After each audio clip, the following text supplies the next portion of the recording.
Well, Super Tuesday is just 2 weeks from tomorrow, but for Utah Republicans, voting this year will look a little bit different. News specialist Lindsay Ertz is here with the details. Lindsay.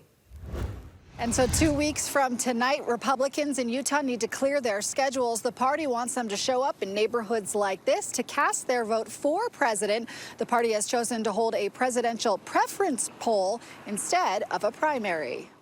You can either show up in person or you can participate absentee. For Utah's Republicans, no ballots will be coming in the mail to vote for president. We're trying to show them a way where they can get involved and have a meaningful say in what happens moving forward for our state. On Super Tuesday, March 5th, Utah's Republican Party has chosen to hold its own selection process for picking a president called a preference poll. Chair Rob Axson says on top of saving the state money, they wanted to encourage people to show up to change what frustrates them. So yeah, there is a little bit of effort that's required, but we're a country full of citizens, and the citizenship of giving back and engaging and stepping up, I think is something that's important. On top of voting for president, the precincts will also be electing delegates. Salt Lake's GOP chair, Chris Null, is in charge of the online portal.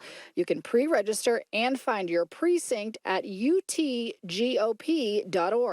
They'll pre-register. They can show the credential that'll be emailed to them. It'll also be on their phone. They can just show it to us, show their state photo ID, and walk right in. Tallying the votes happens by hand, starting at the precinct level. Then those numbers get sent to the county party chair, then up to the state party. Our entire process of how these ballots will be counted, it's done completely in the open in front of everybody in their precinct. And if you can't go to your local caucus night, the party is allowing you to vote absentee, which involves having a family member or neighbor take your ballot in for you. You'll need to print and fill out your ballot and get a photocopy of your ID. If somebody, sticks multiple ballots in an envelope or something like that, they all get spoiled. And while caucus nights typically have lower turnout than primaries, the state GOP says they're trying to make it accessible. There's 800,000+ registered Republicans in our state. We are inviting every single one to step up and to show up and be heard.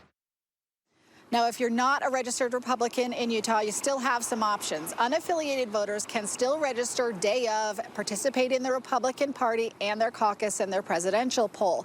If you are a Democrat or any other party, it is too late to switch party affiliations. However, for Democrats, for president, they are holding a primary, and ballots for that have already gone out. For KSL 5 News, I'm Lindsay Ertz.